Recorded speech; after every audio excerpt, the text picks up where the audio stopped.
في شان حبيبه مخبرا وآمرا إن الله وملائكته يصلون على النبي يا أيها الذين آمنوا صلوا عليه وسلموا تسليما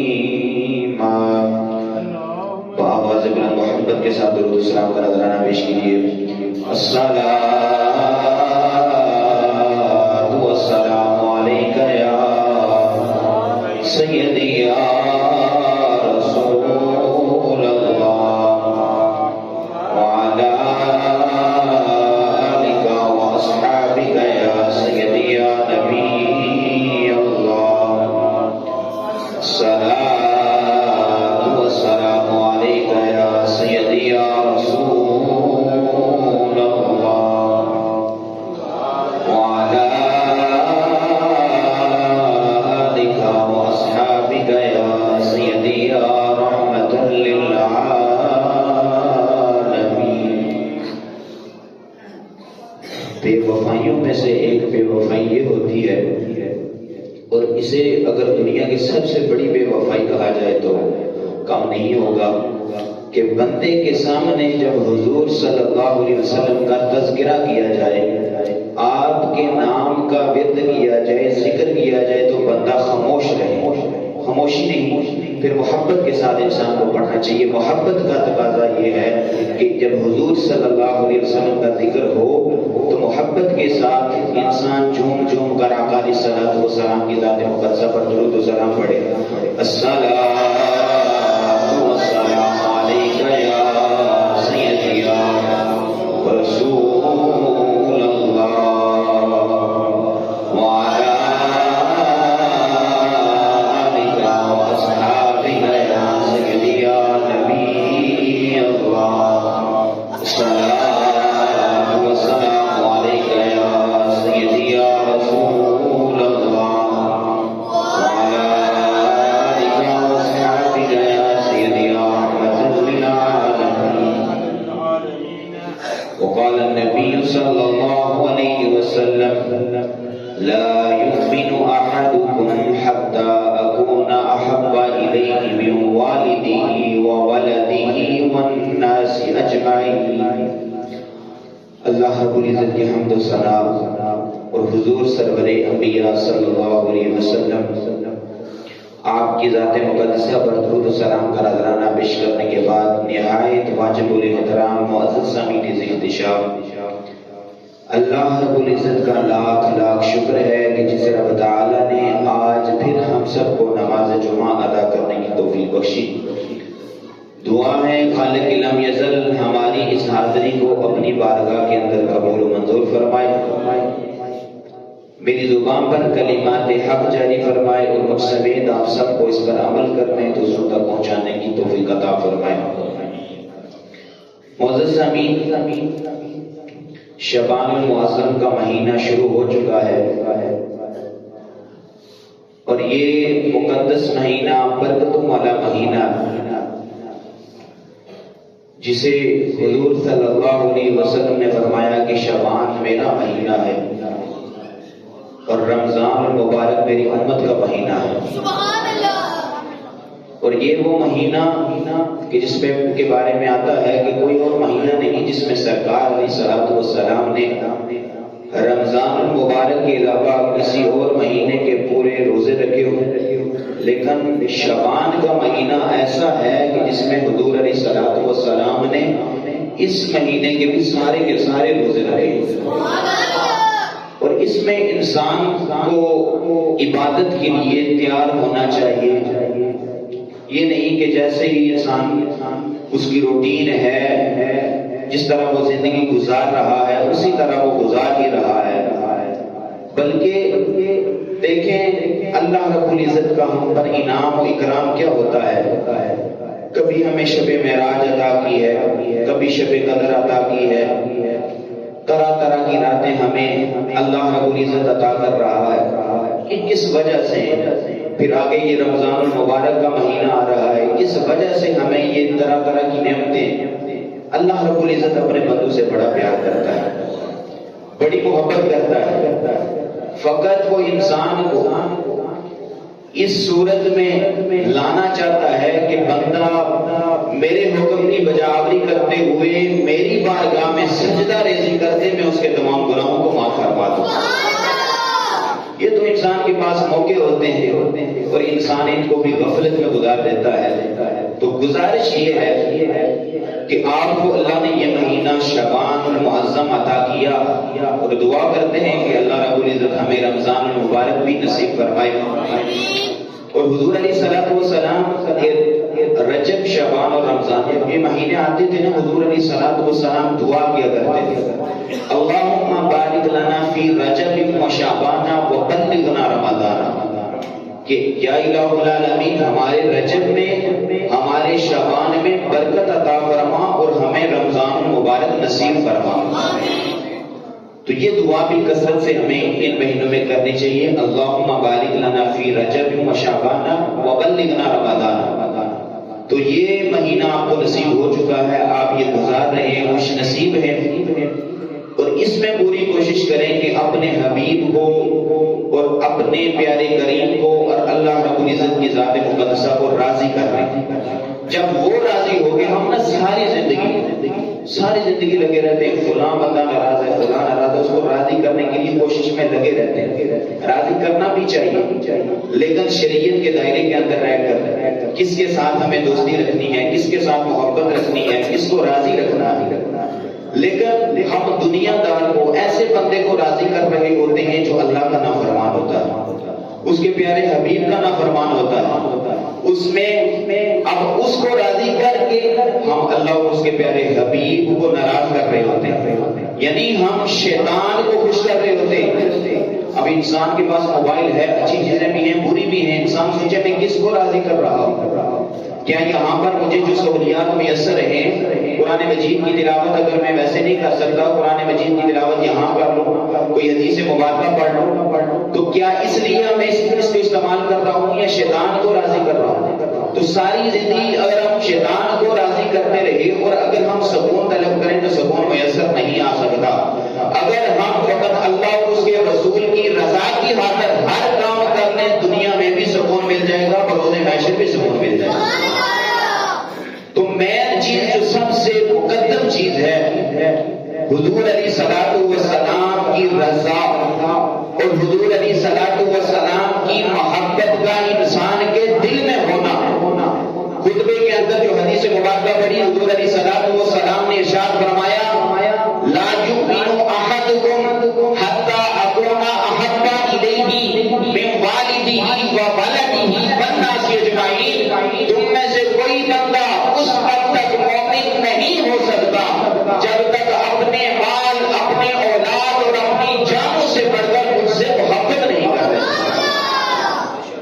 تو اس حدیث سے پتہ کیا چلتا ہے, اولاد کی محبت اپنی جگہ ہے, مال کی محبت اپنی جگہ ہے, والدین کی محبت اپنی جگہ ہے, لیکن جب سرکار علیہ الصلوۃ والسلام کی محبت کی باری آ جاتی ہے تو تمام محبتوں کو پیچھے چھوڑ کر سرکار سے محبت کرنے کا تجزیہ ہے.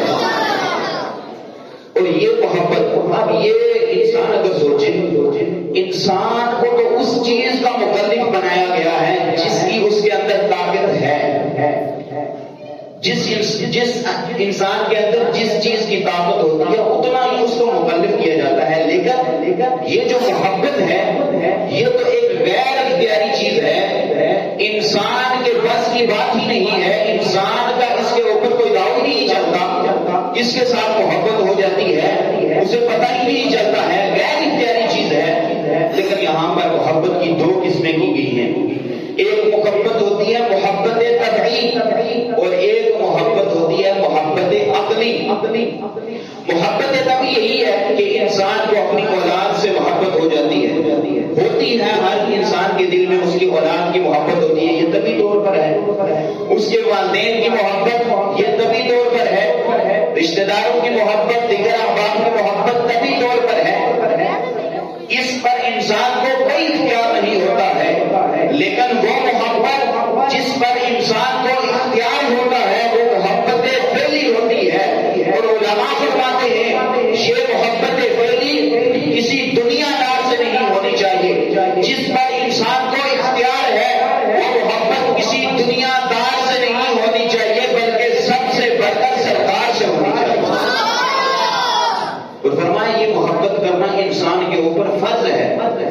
یعنی ہر چیز سے بڑھ کر انسان کو حضور علیہ الصلوۃ والسلام سے محبت کرنی چاہیے۔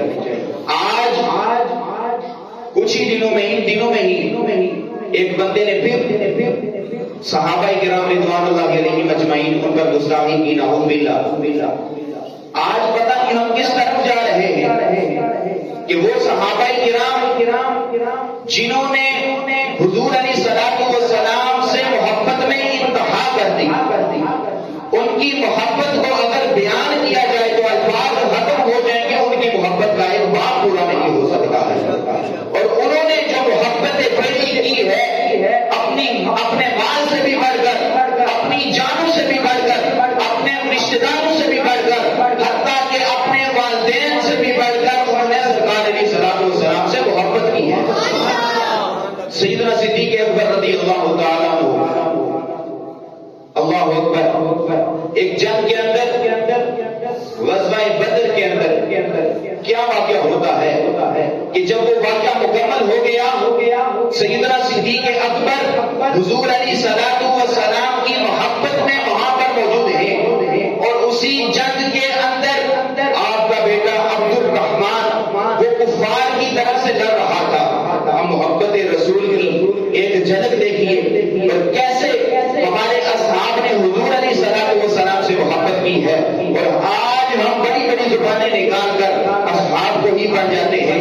اللہ ہمیں ہدایت عطا فرمائے۔ اس جنگ کے اندر سیدنا صدیق اکبر رضی اللہ تعالیٰ عنہ عشق رسول میں لڑ رہے ہیں، اور دوسری طرف آپ کا بیٹا، آپ کی مخالف حضور علیہ الصلوۃ والسلام کے مخالف ابھی اسلام قبول نہیں کیا تھا، عبد الرحمن نے بعد میں اسلام قبول کر لیا۔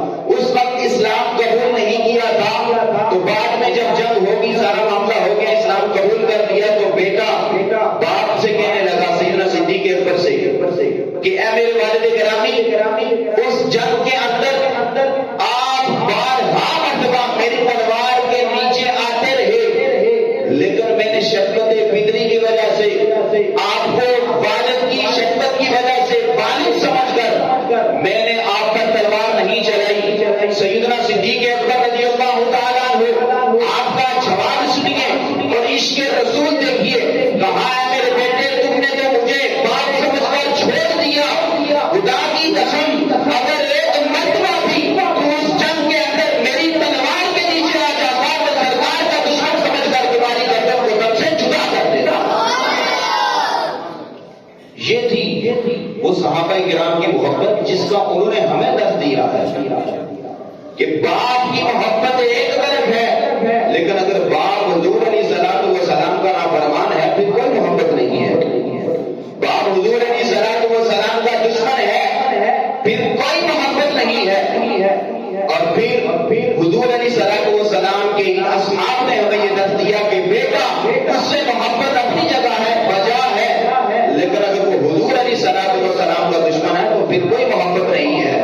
پھر بیٹے کی محبت پر حضور علیہ الصلوۃ والسلام کو غالب ہونا چاہیے، اور یہی درس ہمیں سیدنا صدیق اکبر نے دیا کہ بیٹے کی محبت پر اپنی جگہ تھی، لیکن جملہ ارشاد فرمایا، کہا کہ ایک دفعہ بھی اگر میری تلوار کے نیچے تو اگر آ جاتا تو میں بیٹا سمجھ کر معاف نہ کرتا، بلکہ سرکار کا دشمن سمجھ کر تمہاری گردن کو تم سے جدا کر دیتا۔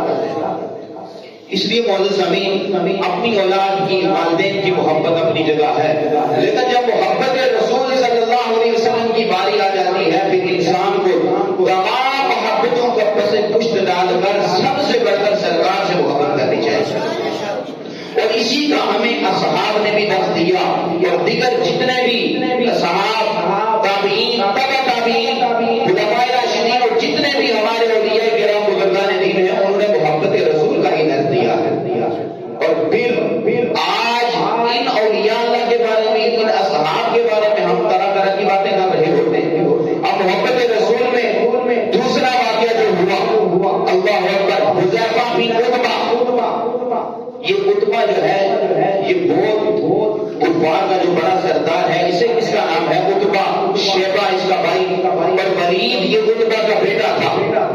اللہ اکبر، حضرت حذیفہ رضی اللہ تعالیٰ عنہ صحابی رسول ہیں۔ جنگ بدر میں یہی واقعہ پیش آتا ہے کہ ایک طرف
ذرہ برابر نہیں ہے، بلکہ میں تو خوش ہوں کہ میرا والد حضور علیہ السلام کے دشمن تھا، اللہ رب العزت نے اس کو واصل جہنم کر دیا۔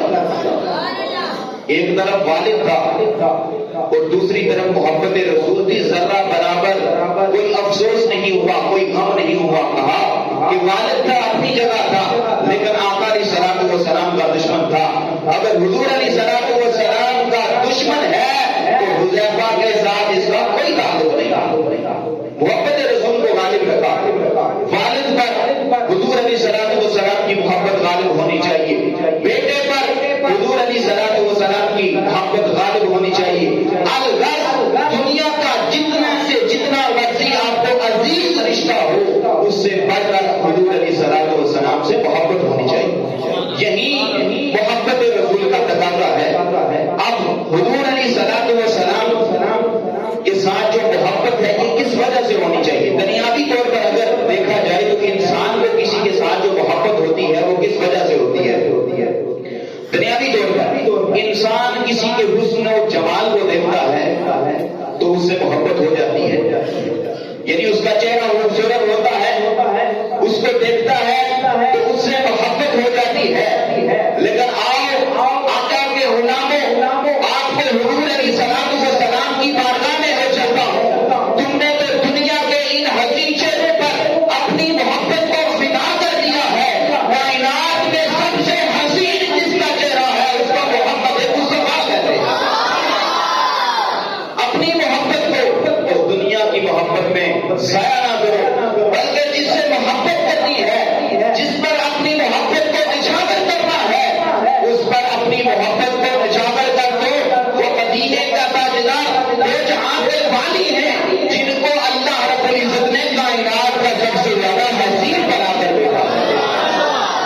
اور حدیث مبارکہ میں اندر آتا ہے، حضرت براء رضی اللہ تعالیٰ عنہ اس کا راوی ہے، آپ فرماتے ہیں رسول اللہ صلی اللہ علیہ وسلم کا چہرہ ایک طرف تو دنیا والوں کے چہرے ہیں، اس سے انسان کی محبت ہے، لیکن حضرت براء بن عازب رضی اللہ تعالیٰ عنہ بیان کرتے ہیں کہ کائنات میں جتنے بھی حسین چہرے ہیں ان سب سے بڑھ کر جس کا حسین چہرہ ہے وہ میرے باپ کے پیارے آقا جان رحمت کا چہرہ ہے۔ اس لیے کسی کے حسن و جمال سے محبت کرنے سے بہتر ہے اس مدینے والے تاجدار سے محبت کریں کہ جس کا حسن و جمال تمام کائنات والوں کے حسن و جمال کے اوپر غالب آتا ہے۔ دوسری حدیث مبارکہ حضرت کعب بن مالک رضی اللہ تعالیٰ عنہ غزوہ تبوک کے موقع پر آپ کہتے ہیں جب ہم واپس تشریف لائے تو حضور صلی اللہ علیہ وسلم نے سر جو ہے غلہ پہنا ہوا تھا، تو حضور علیہ الصلوۃ والسلام مسکرا رہے تھے، قربان جائے۔ آپ فرماتے ہیں جب حضور علیہ الصلوۃ والسلام کو میں نے مسکراتے ہوئے دیکھا تو میں نے یہ کہنے پر مجبور ہو گیا کہ چاند کا حسن ایک طرف ہے، چاند کی خوبصورتی ایک طرف ہے، لیکن مصطفیٰ کے چہرے کا حسن ایک طرف ہے۔ اس لیے دنیا کی محبت کا تقاضا کیا ہوتا ہے کہ حسن و جمال کی طرف دیکھ کر اس سے انسان کو محبت ہوتی ہے۔ میں آپ کو یہ بتانا چاہ رہا ہوں کہ تمام کائنات کا حسن ایک طرف ہے، میرے مصطفیٰ کا حسن ایک طرف ہے۔ تو پھر کیوں نہ ہو کہ ہم امتیوں کو چاہیے کہ سب سے بڑھ کر جس سے محبت کرنی چاہیے کوئی دنیا کا بندہ نہیں ہونا چاہیے بلکہ مدینے کے تاجدار ہونے چاہیے، ان سے محبت رکھنی چاہیے۔ ان سے محبت رکھیں گے اس دنیا میں بھی کامیابی ہے اور روز محشر بھی کامیابی ہے۔ اب دوسری جو انسان کی محبت کا تقاضا کیا ہوتا ہے کہ جس کے پاس علم ہوتا ہے، زیادہ علم ہوتا ہے، انسان اس کی طرف رغبت کرتا ہے، اس سے محبت ہوتی ہے۔ یہ دنیاوی محبت کا تقاضا ہے۔ قرآن مجید کا اسلوب دیکھیے، قرآن مجید حضور علیہ الصلوۃ والسلام کے علم کے بارے میں بتا رہا ہے۔ آج دو نمبر لوگ حضور علیہ الصلوۃ والسلام کے علم میں بھی آپ نکالتے ہیں، آپ کے نور ہونے میں بھی آپ نکالتے ہیں، لیکن دیکھ لیجیے دنیا والوں کی محبت کا ایک تقاضا حسن و جمال ہے، دوسرا تقاضا علم و حکمت ہے۔ جس کے پاس علم ہے، جس کے پاس زیادہ فضیلت ہوتی ہے، اس کے پاس جاتے ہیں، اس سے محبت کرتے ہیں۔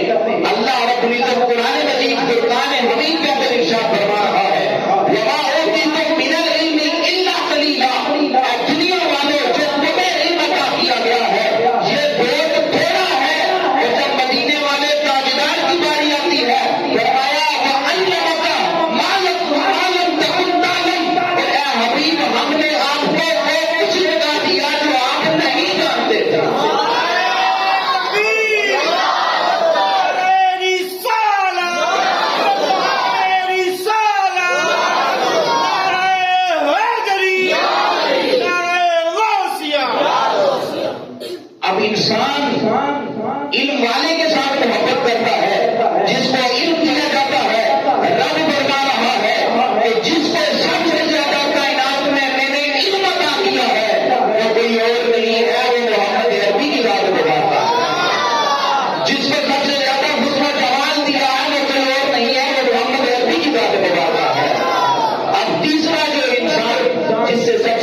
انسان اس سے بڑی محبت کرتا ہے، کہتا ہے جی یہ فلاں بندہ دل کا بڑا اچھا ہے، بڑا نرم دل ہے، بڑا رحم و کرم فرمانے والا ہے، اللہ اکبر، اور تمہیں اس کائنات میں سب سے زیادہ جو رحم کرنے والا ہے اس کی بارگاہ میں لے کر چلتا ہوں۔ قرآن مجید قرآن حمید اس پر شاہد ہے، فرمایا فبما رحمت من اللہ لنت لہم، اور یہ اللہ رب العزت کی آپ پر رحمت ہے کہ آپ ان پر نرم دل میں ولو کنت غضن غلیظ القلب لانفضوا من حولک، اور فرمایا اگر آپ دل کے سخت ہوتے تو یہ لوگ آپ سے دور ہو جاتے۔ اس آیت کے اندر انسان کو یہ درس دیا گیا ہے کہ تو سب سے زیادہ اس سے محبت کرتا ہے جو نرم دل ہوتا ہے، جو تم پر رحم کرنے والا ہوتا ہے۔ قرآن مجید فرما رہا ہے اس کائنات میں جو سب سے زیادہ نرم دل ہے وہ کوئی اور نہیں ہے، وہ محمد عربی کی ذات ہوگا۔ اب یہ چیزیں آپ نے یاد رکھنی ہیں، انسان اس سے محبت کرتا ہے جس کا حسن و جمال سب سے زیادہ حسین ہوتا ہے، جو حسن و جمال رکھنے والا ہوتا ہے۔ اللہ فرماتا ہے سب سے زیادہ حسین چہرے والا محمد عربی ہے، سب سے زیادہ علم والا جس کو تم محبت کرتے ہو، پسند کرتے ہو، وہ محبت اپنی جگہ ہے، لیکن ان تمام محبتوں سے بڑھ کر جس علم والے سے محبت کرنی ہے وہ مدینے کے تاجدار کو جہاں کے والی حضرت محمد مصطفیٰ صلی اللہ علیہ وسلم سے کرنی ہے۔ سب سے زیادہ نرم دل جس کو تم دیتے ہو اس سے محبت رکھتے ہو، وہ محبت اپنی جگہ ہے، لیکن ان تمام محبتوں سے بڑھ کر جس سے محبت کرنی ہے وہ حضور کی ذات مبارکہ سے کرنی ہے۔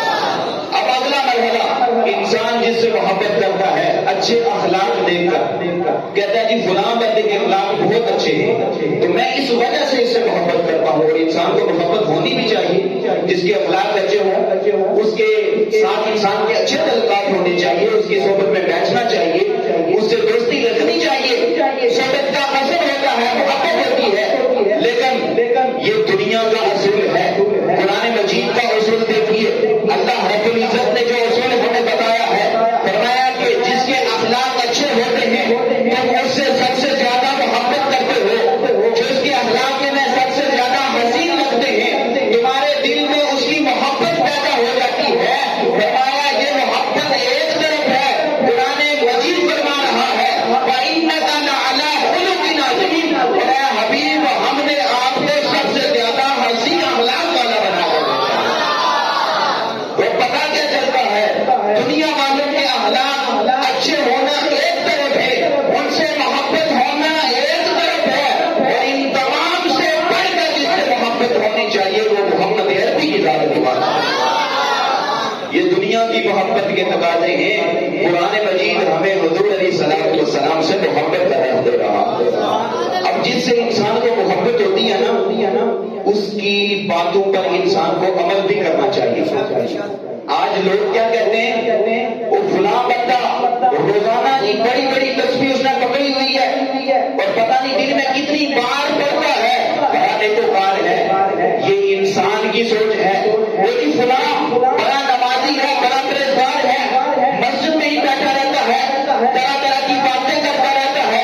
اللہ اکبر، یہ دنیا والوں کی لوگوں کی محبت کا معیار ہے، لیکن انسان کو جس سے محبت ہونی چاہیے اس کے باتوں پر عمل بھی کرنا چاہیے۔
فرمایا جو حضور تمہیں عطا کر دے اسے لے لو، جس سے منع کر دے اس کو چھوڑ دیا۔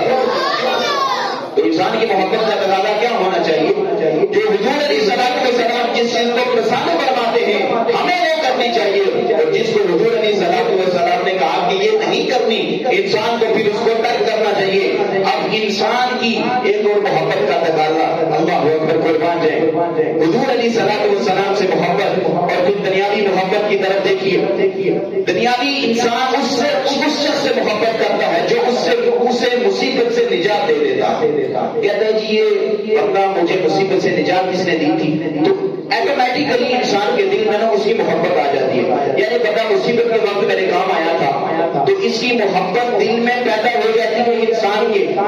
انسان کا دل بھی ایسا ہے کہ جو اس کے ساتھ بھلائی کرتا ہے اللہ رب العزت اس کے پیار کو اس کے دل میں ڈال دیتا ہے۔ قرآن مجید فرما رہا ہے یہ دنیا والوں کی محبت ہے کہ اگر دنیا کی جو مصیبت سے دور کرتا ہے اللہ رب العزت اس کے دل میں تمہاری محبت پیدا کر دیتا ہے، تم اس سے محبت کر لینا چاہتے ہو، لیکن قرآن مجید فرما رہا ہے وَمَا كَانَ اللَّهُ لِيُعَذِّبَهُمْ وَأَنتَ فِيهِمْ، اللہ کا یہ وعدہ ہے جب تک حضور علیہ السلام اس دنیا میں موجود ہے ہم پر عذاب نہیں آ سکتا ہے۔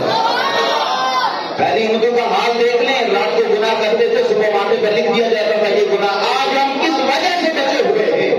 ہمیں یہ دنیا کی مصیبت کس وجہ سے نہیں لگ رہی؟ کیونکہ حضور علیہ السلام ہم میں موجود ہیں۔ حضور علیہ السلام کی ذات مقدسہ جو کہتے ہیں مر کر مٹی ہو کے فنا ہو گئے، یہ اللہ نے قرآن مجید میں وعدہ فرما دیا ہے کہ جب تک حضور تمہارے درمیان موجود ہیں دنیا کا عذاب تمہیں نہیں پہنچ سکتا ہے۔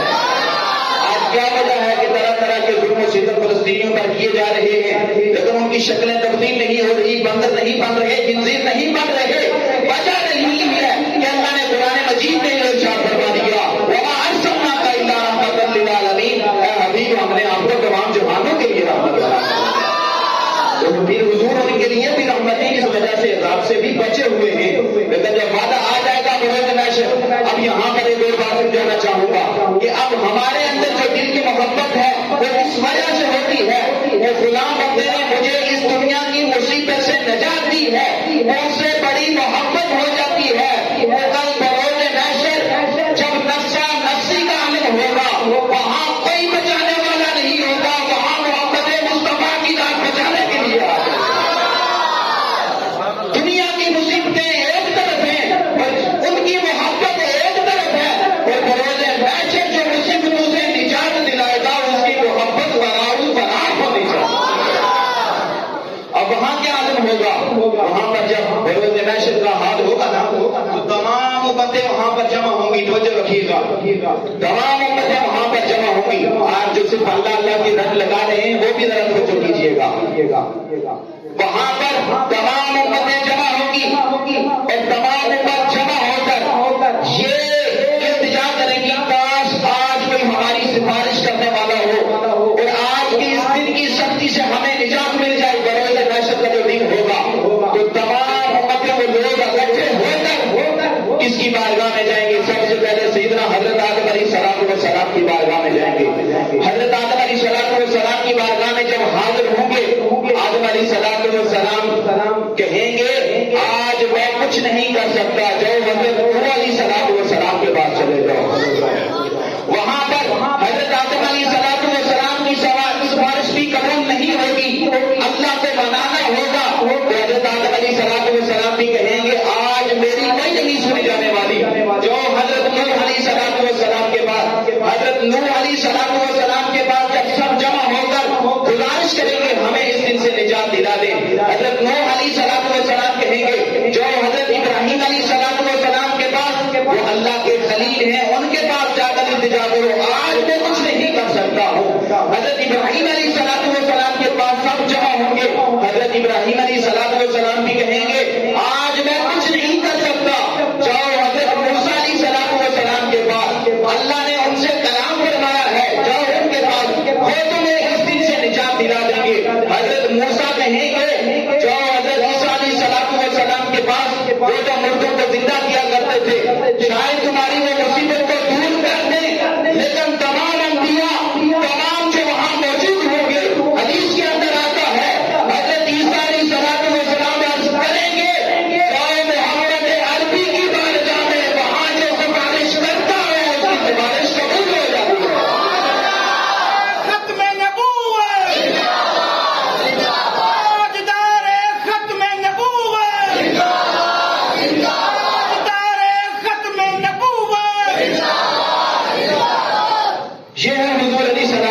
السلام کی شان مبارکہ اور ان کی محبت کا تقاضا یہ ہونا چاہیے. تمام انبیاء کی محبت بھی ہونی چاہیے، لیکن سب سے بڑھ کر ہمیں مدینے کے تاجدار سے محبت ہونی چاہیے. اور یہ شعبان الاعظم کا مہینہ نصرت کے ساتھ درود شریف پڑھنے کا مہینہ ہے اور حضور علیہ السلام کی محبت کو سمیٹنے کا مہینہ ہے.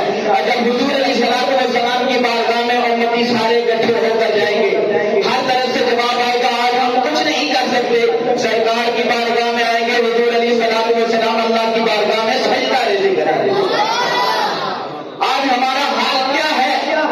ہم نے حضور علیہ السلام کو بڑی تکلیفیں دی ہیں.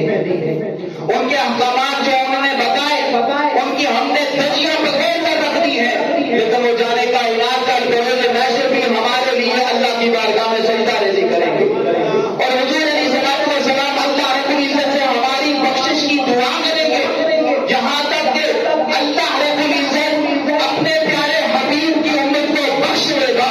ایک سجدہ ہوگا، جہاں تک جتنا چاہے گا اللہ رب العزت پیارے حبیب کو سجدہ کریں گے. پھر دوسرا سجدہ کیا جائے گا، پھر تیسرا سجدہ، جہاں تک کہ اللہ رب العزت پیارے حبیب کی تمام امت کو بخشش کروا دے گا.